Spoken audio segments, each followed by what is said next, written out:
Welcome again, everyone.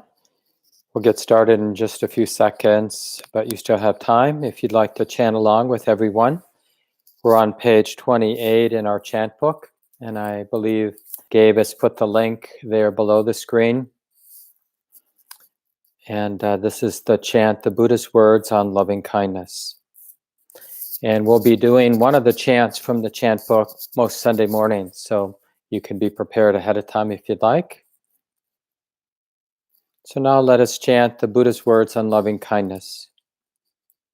This is what should be done by one who is skilled in goodness and who knows the path of peace. Let them be able and upright, straightforward and gentle in speech, humble and not conceited, contented and easily satisfied, unburdened with duties, and frugal in their ways, peaceful and calm, and wise and skillful, not proud and demanding in nature.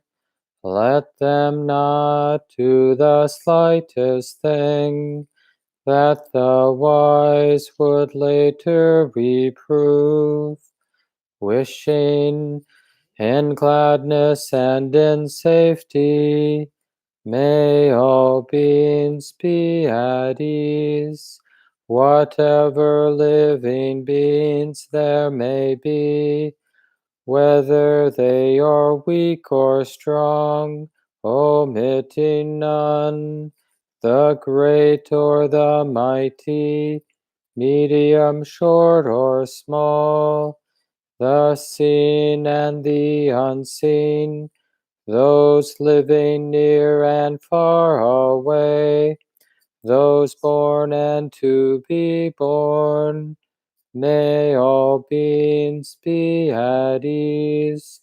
Let none deceive another or despise any being in any state.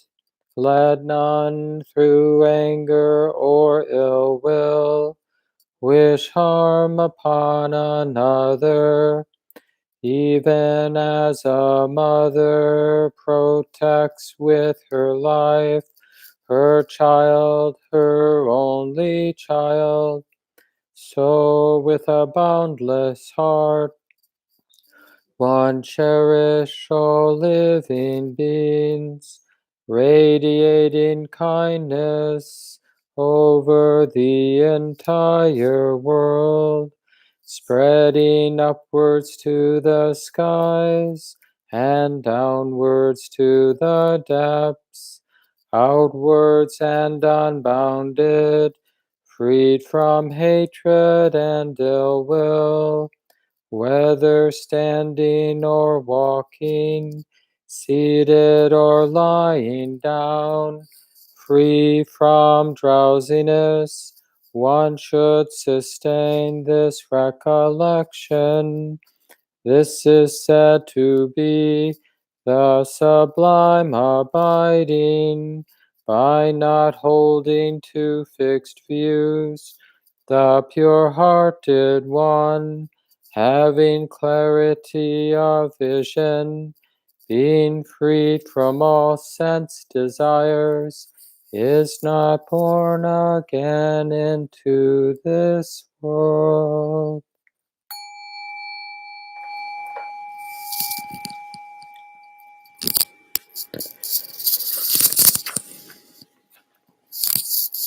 And we're taking our seat, listening to the body, making adjustments, joining together in community, all the people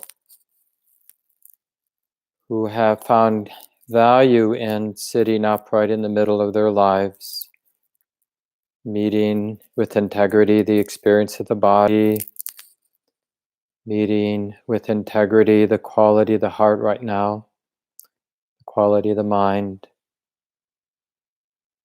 And we can say this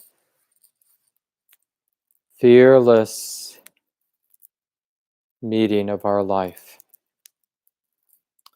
Not afraid to feel what's being felt here as we settle and soften and relax. And at the same time, in an easy way, cultivating a sense of uprightness. It's really expressing this intention in the heart to be right in the middle, to be interested and unafraid.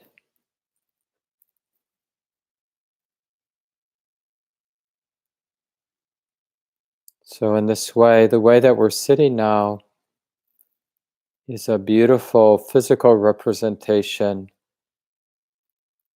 of our deepest values here in life.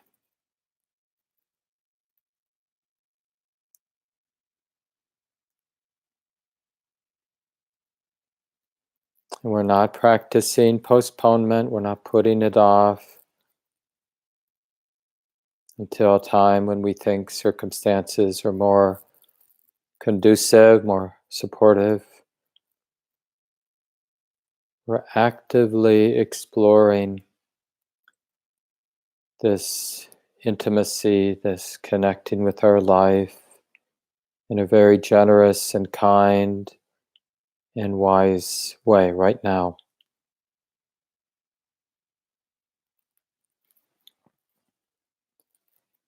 And of course, it's a very active moment by moment relating, because the experience of the sitting body, the breathing body, and the experience of the heart and mind, well, they're in motion, changing all the time. So acting on this deep intention to be real, to be connecting, to be intimate, it also has to be moment by moment by moment. It never ends.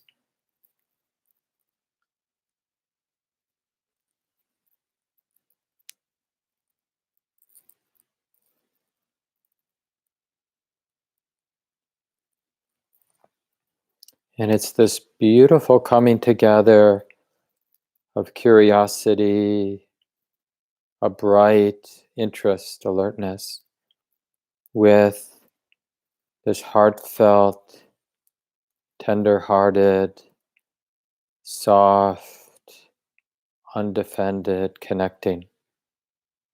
So the combination of interest and acceptance, they work together to allow for this healing of the heart we call samadhi, this coming together or unification, grounded, settled. But remember, it's an enlivened quality, not dull. The mind isn't overcome by tranquility or dullness. It really wants to see and feel and connect and learn, comprehending moment by moment the way it is. So in that sense, I at least sometimes talk about this coming into the present moment, this balance, as a kind of wildness, because the moment can't be grasped. Soon as the mind constructs an idea about how I'm doing or what's happening, then immediately the mind is distant, living out of some fixed idea, in a bubble of some kind, not alive.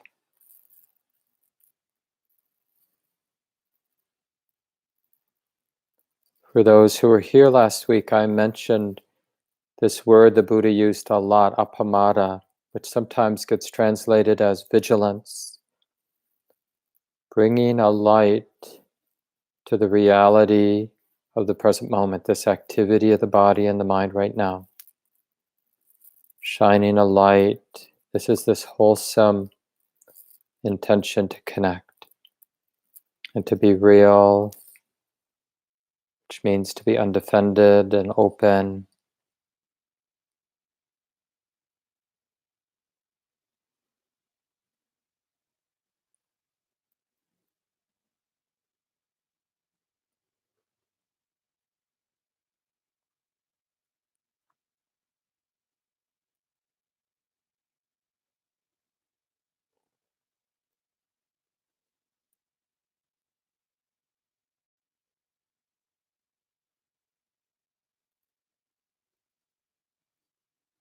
And today, as we continue our discussions on the Buddhist path of awakening,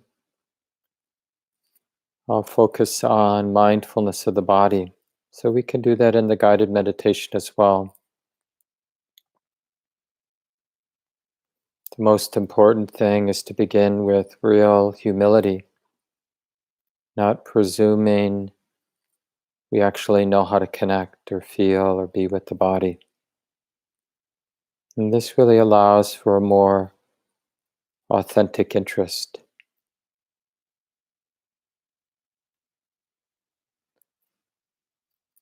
We're not interested in the mind's ideas or mental images of the body, but instead a more direct, immediate experiencing, just the ordinariness.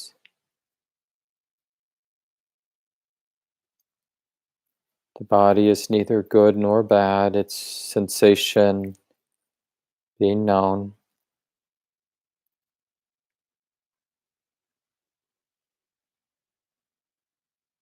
And whether we're feeling hardness or softness in the body, or movement or stillness, or warmth or coolness, whatever the particulars of the sitting body, the sensations of the sitting body now, they're not really personal. My experience of hardness is not really different than anybody else.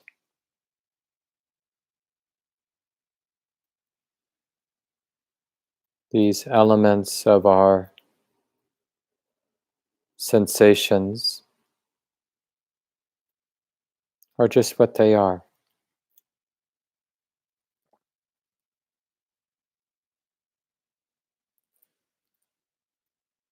And in that way, the body isn't really special, neither beautiful nor ugly.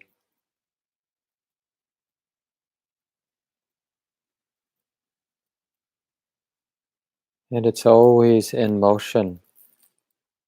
The body is not a static thing. It's a changing river of experiencing.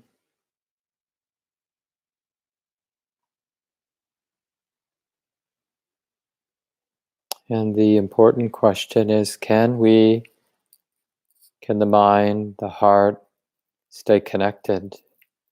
Keeping the body in mind.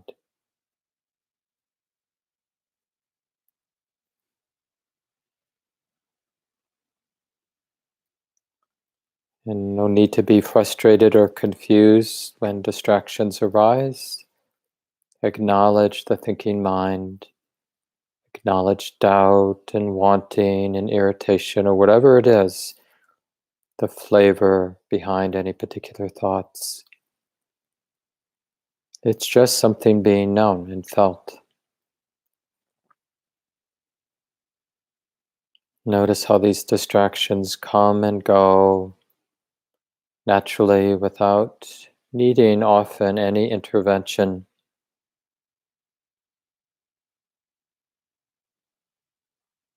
And coming back to this foundation, this embodied presence, and cultivating a beautiful, intimate, humble relationship or way of relating to the body. So let's continue in silence now.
There's a lot of learning and starting over.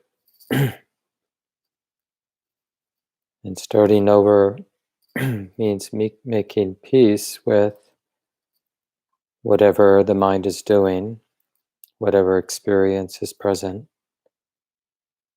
noticing that it will naturally cease on its own, feeling the very alive experience of embodiment, the breathing body, the hearing body right here, how it's alive with change. And then again, with this primary anchor of embodiment, learning how to keep this experience in mind, not forgetting.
In this experiencing of the body,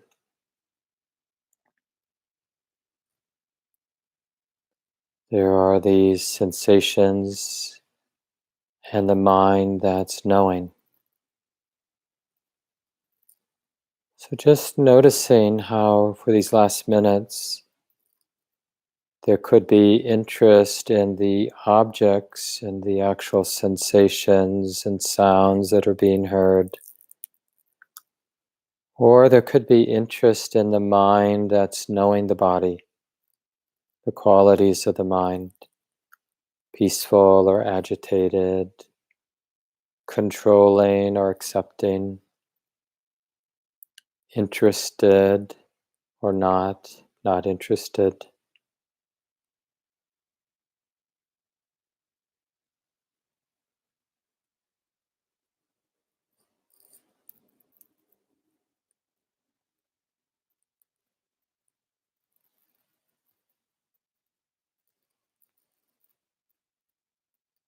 And in this way, we can learn to appreciate any calm, any balance, any steadiness of awareness that might be present now. So, appreciating the wholesome ways the mind, the heart meets the body as it is, connects with, understands, is intimate with the body.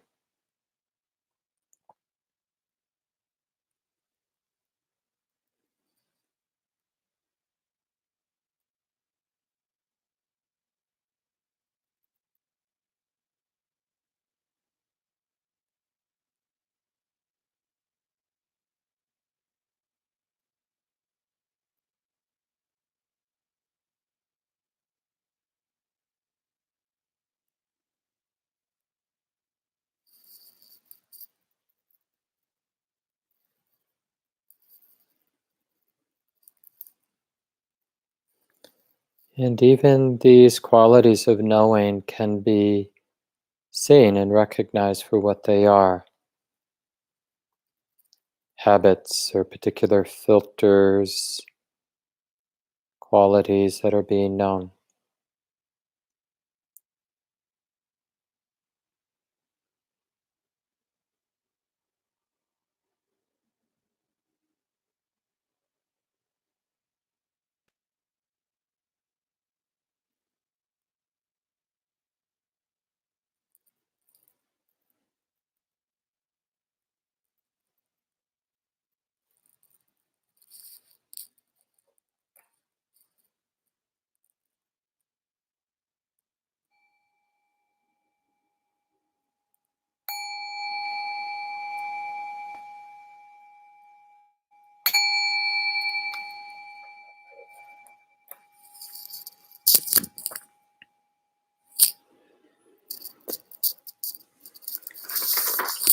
So take a little time, adjust the body.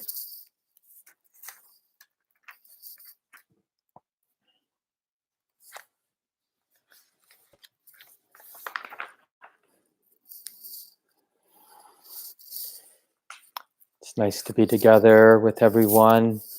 And we have our live chat with people checking in there. People who haven't figured out that might explore.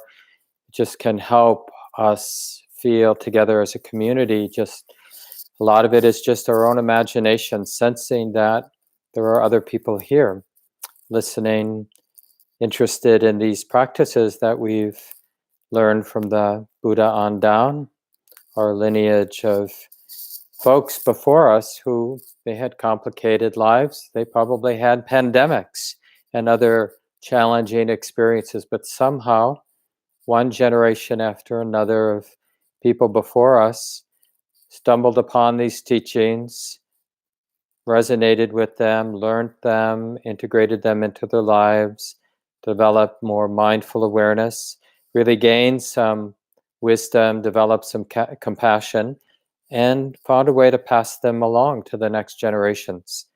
And now, in this online way, we are the next reverberation of these practical and profound teachings from the Buddha, and we're hearing them and we're reflecting on them together, and hopefully we're integrating them in our daily lives, and when we can with some formal sitting practice where the conditions are more simple and supportive for basically bringing that mindful presence more directly to the nature of the mind itself and learning a thing or two. And it's like that over time that wisdom grows. We're developing this continuity of mindful awareness in fits and starts.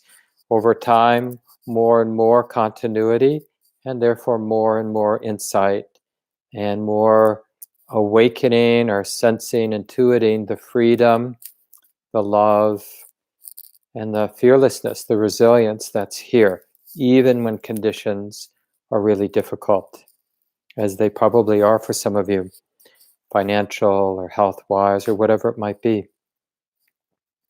So a lot of you know we've been looking at the Buddha's teachings on the Eightfold Path, and we've been using a more simple breakdown of the Eightfold Path into these three sections of the path. The wisdom section, which initially the wisdom section of the path, of our own spiritual path, is learning through life and our own bumping our head against the wall and making mistakes and learning a thing or two. We develop the sense it really matters how I'm showing up. And it really, that insight that it matters is directly undermining habits of hopelessness and valuing distraction. Because nothing matters, I might as well seek as many sense pleasures as I can in my life. So I'm more interested in the new restaurant or more interested in this and that than I am at looking at my heart, understanding life more deeply. So that's the basic insight. And when it matters, right, then we have that confidence that it matters. And then we're more willing to use our life energy to take care of the one instrument that's going to help us, which is this capacity to see clearly. So we've, in the last few weeks, been talking about the 4 exertions. It's this part of the path that's really about how we make effort to stabilize awareness. And really, it comes out of it matters, and it comes out of what we've learned, like what is helpful and what isn't helpful, what's skillful, what's not skillful, what avenues of thinking and imagining just destabilize the mind, scatter the mind, dissipate mental energies, so that the mind's really not good for much. It's fried, can't see clearly, caught up in its own projections. Well, that mind isn't anybody's friend. And so we've learned, all of us, wherever we are, we've been learning, like, what qualities of mind we trust, what qualities of mind we don't trust. So effort really comes out of that basic insight about what's skillful and unskillful. And we just naturally, of course, try to prevent the mind from going in directions that we found, like if we found that being obsessive about, the if only, then I'll be happy pattern, if we find that's been dry and feeling betrayed by that never leading to real happiness, well, then we start to be suspicious whenever the mind's going toward its next obsession. Like, do I really want to go down that road? And this effort to abandon and prevent the mind from going down that way, that path, that just gets stronger. And then, there are wholesome qualities of mind that we begin to trust, like the heart that's kind, the heart that's forgiving, the heart that's willing to be close and intimate and feel. And so we start to value that. We want to develop and maintain those qualities that together, when they're in balance, make up samadhi, this beautiful, stable, clear presence. So, what I've just described is really sometimes talked about the 5 spiritual faculties. A lot of you have heard this teaching. In some lineages in early Buddhism, this particular map is used a lot. The confidence that it matters leading to a willingness to make effort to abandon and prevent unskillful qualities from dominating the mind, to develop and maintain skillful qualities of mind, right? That allows for the mind to really be intimate, be mindful of what's showing up in the moment. And with enough continuity of mindfulness, a beautiful stability arises. And it really feels good. Samadhi feels good in an inner sense. The heart feels right. It feels solid in a sense. It feels powerful, like set, not in that things are static, but it knows how to meet life because it feels this inner integrity of this stable present moment awareness. And no matter what is coming and going, pleasant experience, unpleasant experience, neutral experience, it has enough momentum. And so that stability is not only healing immediately, but it also allows for the deepening of understanding, the deepening of wisdom. So then the mind really understands that it matters because it's seen more clearly how suffering arises, how it can be prevented and dropped. And so it really wants to be more vigilant. It has more confidence that it matters. It's willing to exert itself skillfully to abandon what's not helpful, develop what's helpful, because it knows it matters. So it really knows, it learns a lot about how to be intimate and to sustain that. And in doing that, to have more samadhi, more of that stability of the heart and mind that is right in the middle.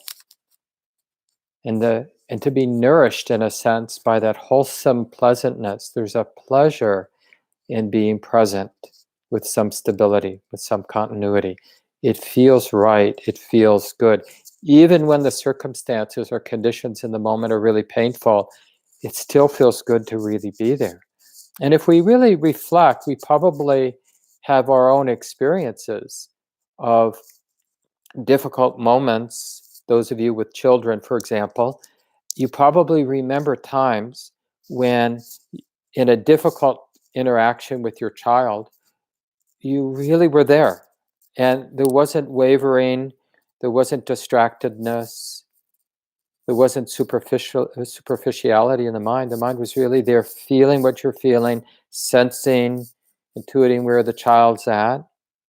And in that stability, even though it might have been a really messy or difficult situation you needed to navigate with your child or your partner or somebody at work, it could be any interaction, of course. But if you bothered to look, you would have noticed that even though this situation is painful, the way the mind is showing up and handling it feels really good. It's really trustworthy. And we're learning to actually be nourished, not so much by some sense pleasure that, as even the nicer sense pleasures, like good friendship or nice meal or good sleep or these wholesome pleasures, sense pleasures, they're pretty ephemeral. But the thing about samadhi and meeting life with real intimacy, with more continuity over time, that kind of pleasure is much more satisfying than even the nicest sense pleasures that we're able to get from time to time in life. Hanging out with good friends where everybody's harmonious, right? So even those very wholesome things, having that stability of present moment awareness is a much more resonant and trustworthy and satisfying pleasure. And here's the kicker, it leads to the deepening of wisdom, which brings about slowly over time, gradually over time, a real profound kind of freedom begins to creep into the heart, a kind of space, no matter the conditions, a kind of lightness and nimbleness and love that isn't dependent on particulars. It's like felt or seen or experienced as the background, or like the space of the mind and heart itself. The quality of the space of the mind itself is freedom, is intimacy, is non-fear. But it's hard to talk about that more profound freedom that gradually emerges over time in practice. As I think once somebody asked the Dalai Lama about that, and he mentioned something like, yeah, if I look back over a month, I may not notice that much change. But if I look back 5 or 10 years, I really do sense that deepening, that growing freedom, that beautiful space of compassion that's just there whenever wisdom bothers to check. Now, of course, when we're distracted, then wisdom isn't bothering to sense that freedom, that wisdom, that love. But when that wisdom is there, it wants to keep it in mind, the fruits of our practice. So I want to move from wise effort to more of a discussion on mindfulness, because this third part of the practice, we have wisdom, we have bringing initial wisdom to action, and then we have bringing this initial wisdom to how we take care of the mind. So this section I've been calling these talks taking care of the heart and mind. And I think this may be the fifth in those talks. And in this section of taking care of the heart and mind, we talk about wise effort, these 4 exertions of preventing and abandoning what's unwholesome and developing and maintaining what's wholesome. And this allows us to connect. And the Buddha has some teachings about how to connect with the activity of the present moment, which is the activity of the body and the mind. The present moment is always and only made up of the activity of the body and mind.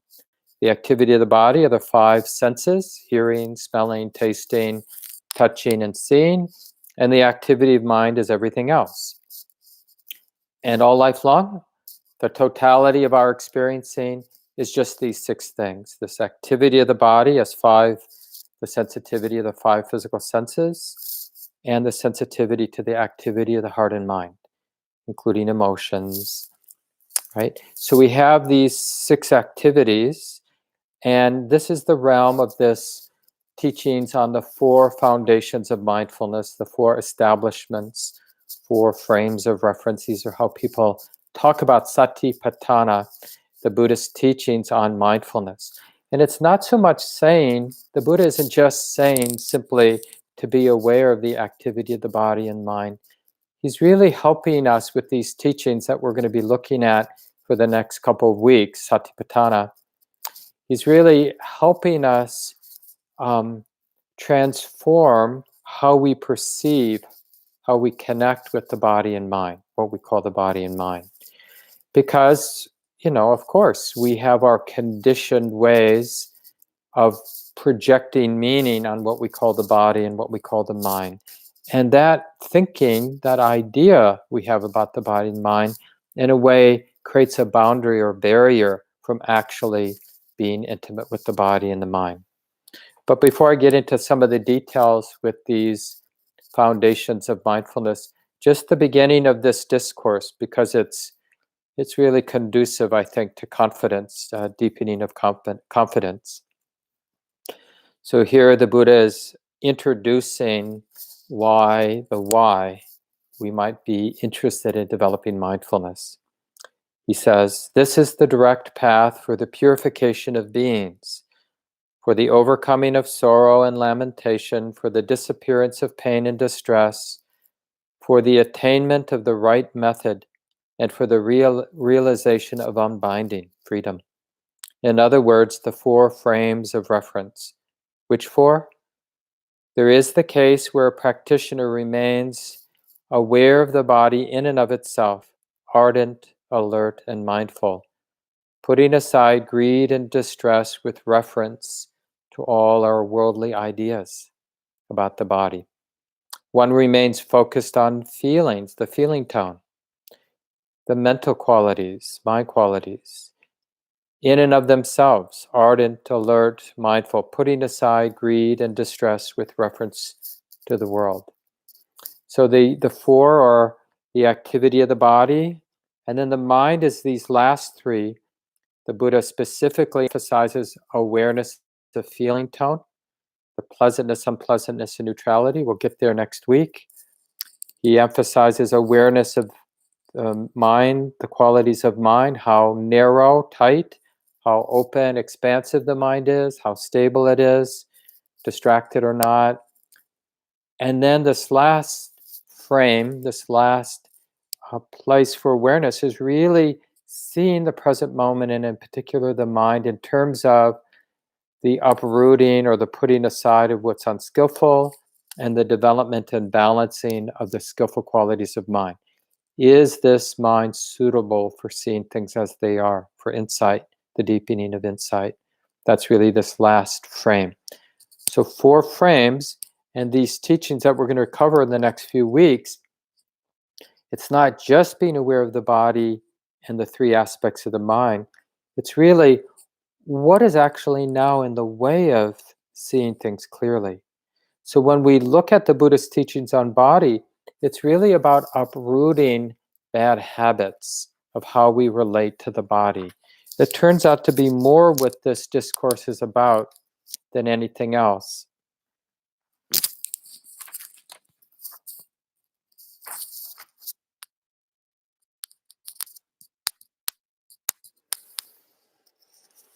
So, it's very hard. Like if we just check in with our body right now, and we might be somewhat aware of just that feeling of the buttocks on the chair, on the cushion. And we might have some sense of like temperature.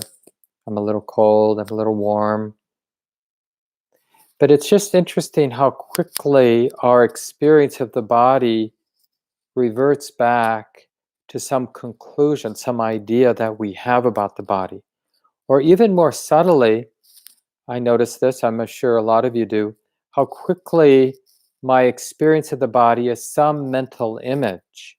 So it's almost like the mind, some aspect of the mind, is a videographer or portrait painter, and there's this sort of, maybe it's prompted like, how's the body doing? So I check in, but very quickly, what I catch the mind being aware of is some mental portrait of the body or some mental idea of the body, and not directly, immediately aware of physicality, the elements of the body as temperature, hardness, softness, the quality of movement, the quality of stillness in the body. And the other related thing that the Buddha in this teachings on the Satipatthana related to the body is trying to uproot is just the habit of seeing bodies in terms of ugly or beautiful. And it's so common, especially the way that through culture and probably even genetics, where sexual attraction is woven in, to sort of just fixate on certain superficial qualities of a body, and then the mind interprets that as pleasant, or the mind interprets that as not pleasant, and then that becomes a kind of fixedness, when in fact, in actuality, these things are relatively superficial. If we took piles of skin from a group of people, some of whom we would, in a conditioned way, think of as being attractive, and others we think of as being not attractive. In terms of a pile of stuff, the bones and the skin and the hair and the nails and the organs, and they'd be pretty indistinguishable, these different piles of these 10 people. Even though in a cultural setting, we might have a very different response to those 10 bodies when they're all put together and decorated in the way we tend to decorate the body. We might be sort of completely transfixed on some body and completely oblivious to other bodies because they don't ring our bell, they don't attract us.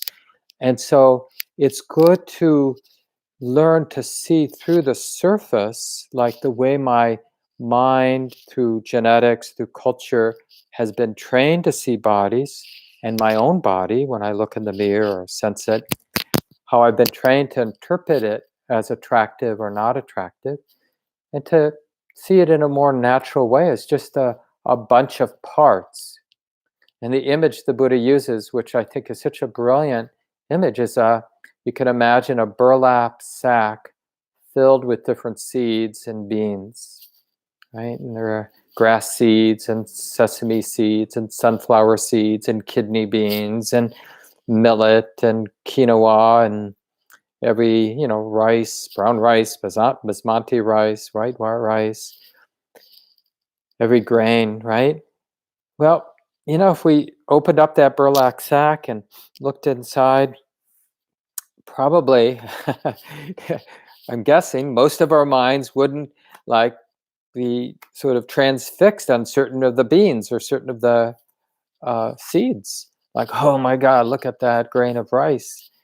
Because it would be observed, would be sensed as just ordinary stuff, just a bunch of seeds and beans being seen, being known. And this is the image the Buddha uses, like to cultivate this image with our body.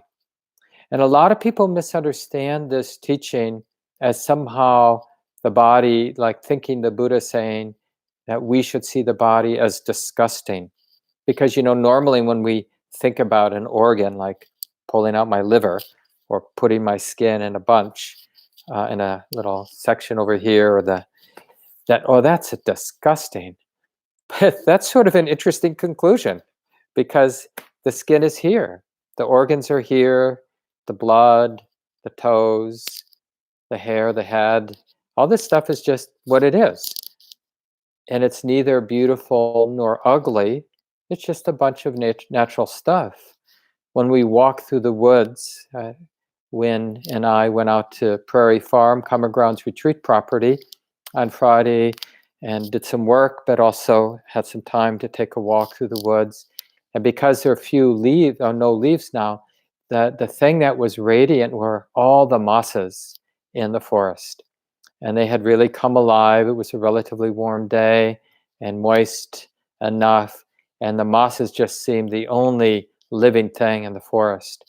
And it was so fun just to see that world of a lot of dead leaves, a lot of brown bark, a lot of twigs, and this really illuminated or just bright, luminous mosses throughout the forest and different trunks and rocks and things. But just to look at whatever we might look at, just one more dead oak leaf, right? That's not ugly compared to the luminous moss next to it. They're just ordinary stuff doing their ordinary thing. So this is good homework for us this week, and for weeks, of course, forever, to when we're around bodies that we would be oblivious to really practice being intimate with that person's body as a body, skin, bones, flesh, organs, all the ordinary components, just sensing that same there as here.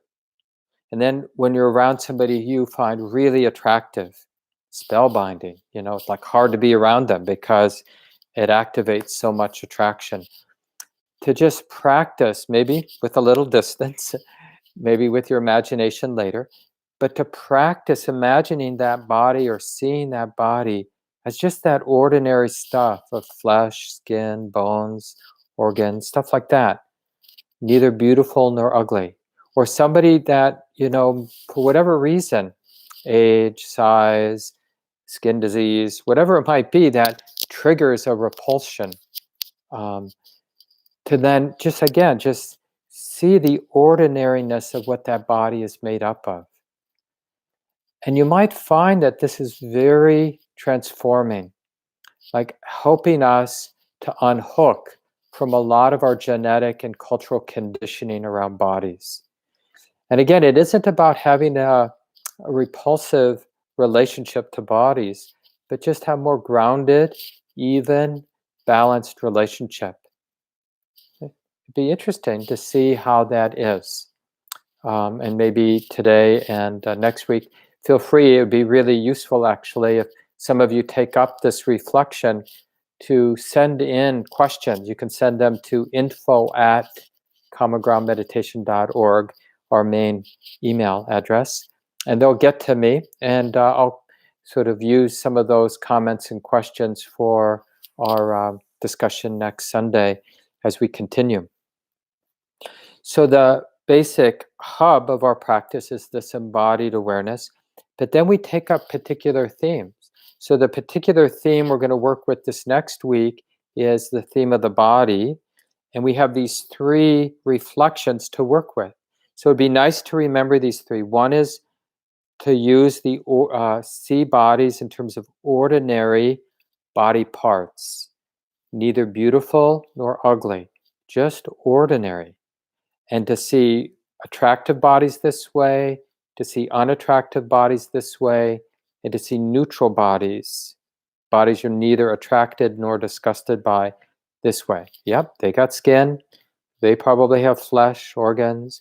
Yep, I'm guessing they have bones. And its essence, it's really not pretty or not pretty. It's just stuff, just natural stuff there.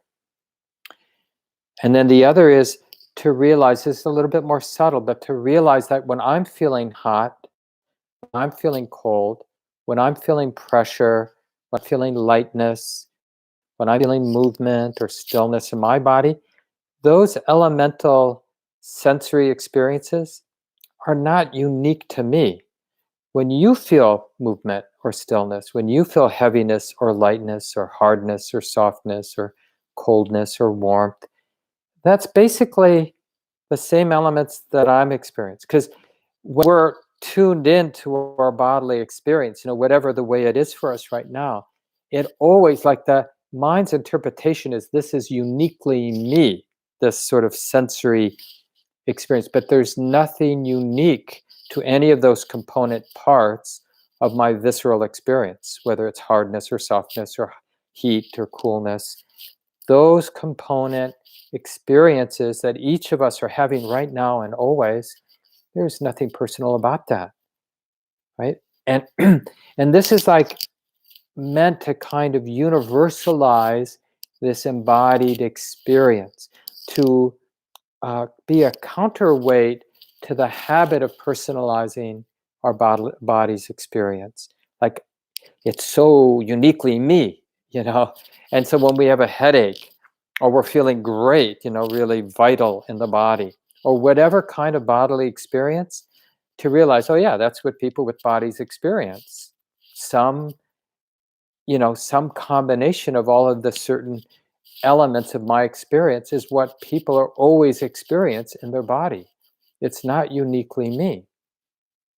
And then the last is, and I mentioned this in the guided meditation, is to experience body always as a movement, always as a flow. So whatever it is, the body's experience is in motion. It comes and goes. And even the body itself, which we forget, but it's just something that has taken birth, grew up, matured physically, right? And then, I just had my birthday. And so every year, the body's getting a little older, and it follows a very natural process, sometimes more quickly, sometimes more slowly. But you can bank on it. The aging process is predictable. It's understandable. And nobody is immune from that process of change. And I'm sure many of you have heard, these sort of facts of the body, like that right now, this body, my body, your body, it doesn't have any cells that were there 7 years ago. That every 7 years, some of the cells, of course, are dying very quickly and being replaced. Cells of the skin, cells of the lining of the stomach, right? But other cells, hang out, but none of them last more than 7 years, evidently. So that's the thing, we think, well, this is my body, but it's not really the same body we had even yesterday, let alone 7 years ago or 20 years ago or 60 years ago. This body is in motion. And to keep that in mind. So again, those 3 reflections: seeing all bodies as made up of ordinary pieces and parts, nothing attractive or disgusting about any of those parts. They're just ordinary stuff, and really training in that way. seeing that the sensations of the body are in no way unique to me or you. They're just these elements of a sensation or universal. And that the body is always in motion, always changing, following a very predictable birth, aging, sickness, and death. This is just the very nature of the body. So we're encouraged to keep this in mind all week long, keep coming back to this, and see if in keeping this in mind that the heart's relationship to the body starts to move in the direction of less tightness, less of a weightful, entangled sense of body, and more lightness, more freedom, more the sense of heart independent of the body. So when the body is healthy, it's not dependent on that health. When the body is unhealthy, it's not afflicted as much. Yeah, the body that's unhealthy will have certain unpleasantness, maybe even extreme pain, depending on the illness condition. But the mind, the heart, doesn't need to be entangled with that real physical pain. The mind, the heart can understand, yep, this is natural. This is what happens when someone has a body, when there is this sensitivity to body. Sometimes it's deeply unpleasant, sometimes it's deeply pleasant, and it keeps changing, and it's natural. And it really allows for a freedom to come in. So Venerable Analayo, who's done a lot of work on this sutta, this discourse, the Buddhist discourse on mindfulness, he writes in one of his more recent books on the Satipatthana, mindfulness of the body as the hub of the wheel is the entry door into a simple mode of practice that can be undertaken in any situation. Whatever we may be doing, the body is there. Becoming aware of the body in the way I recommend here is to sense the body, to feel it. Being aware of that felt sense of bodily presence takes place in a mental state of awareness of the present moment.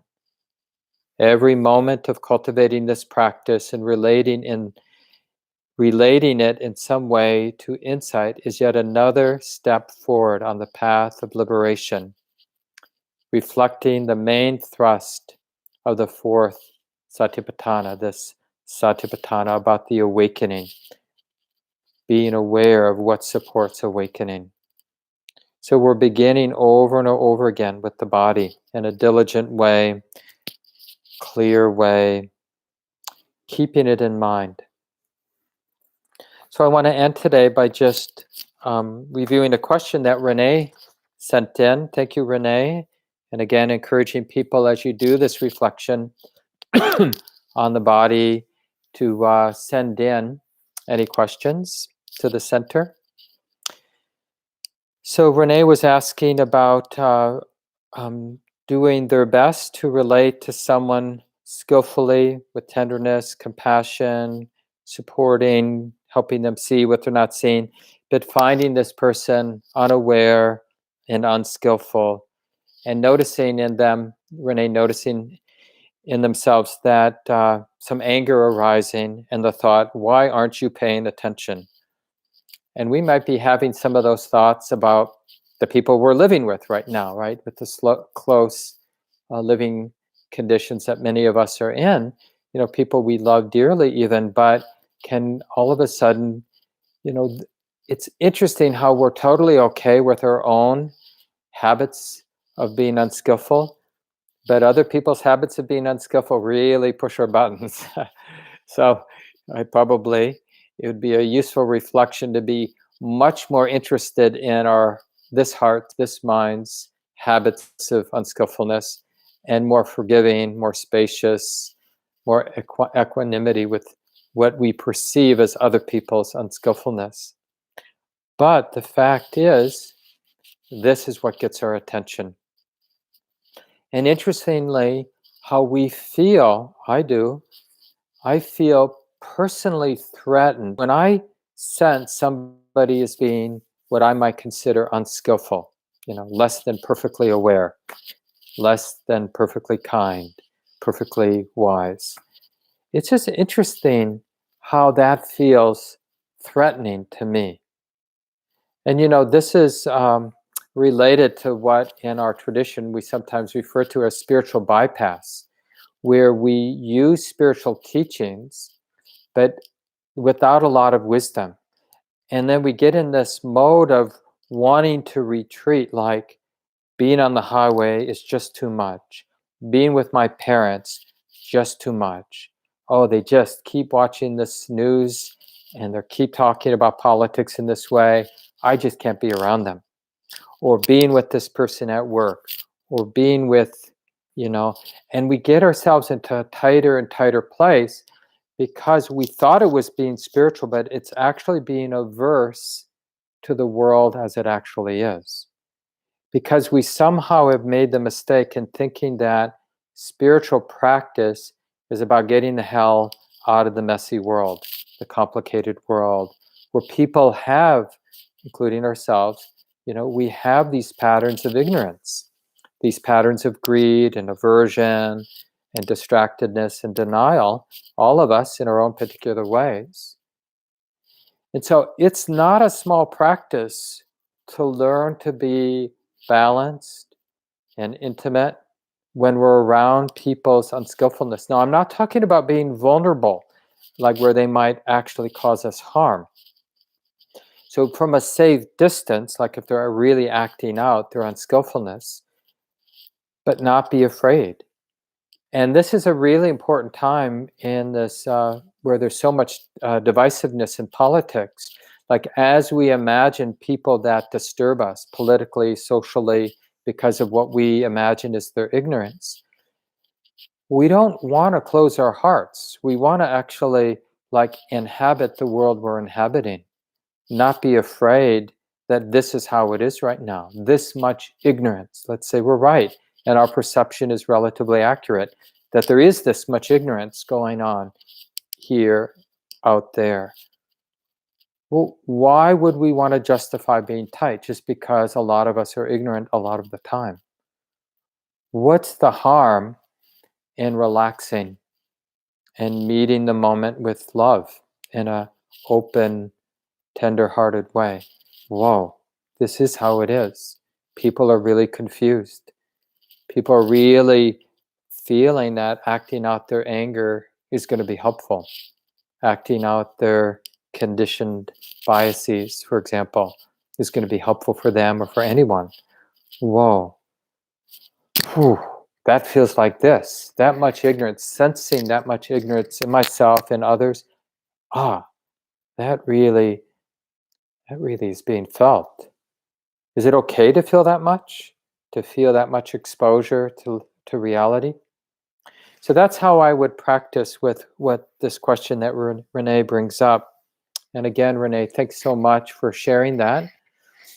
And if you sent in any questions in the chat, Win and I will review them and see if we can capture some of them for next Sunday. And remember to please join in for the Tuesday practice check-in every Tuesday at 12 noon. Everyone's welcome. That's on Zoom. You can see Common Ground's public calendar on our website. You can also sign up to get the weekly email where Shelley, Gabe, and I are sending out some reflections and other useful tips for practice, as well as the upcoming live streams and Zoom meetings, especially for a lot of the other community groups and weekly practice groups. So keep that all in mind. There's, of course, the Wednesday night with Shelley Graff, our associate director, one of our staff teachers, every Wednesday night, 7:30 to 9. That's also live stream like we're doing this morning. And another intro will begin in a few weeks, and another Buddhist studies class will be beginning as this one comes to an end on Monday nights. Lots of yoga classes. I think Myra now has one out, as well as many from Nancy Bowler, and a couple Qigong. I know that Autumn has her Qigong class up, and I have one up. So there's lots of things to do online to feel part of the community. Remember, Gabe Keller-Flores has set up Slack for us. It's an online chat, and there are different channels for different groups in the community. So for those who are more comfortable with technology, you might want to explore getting involved in some online conversations with other community members. And just send in any concerns or questions. We want to really be there and help people get taken care of. So contact the center if there's any way that we can help you. So nice to be with you this morning. Wishing you safety out there. Bye-bye.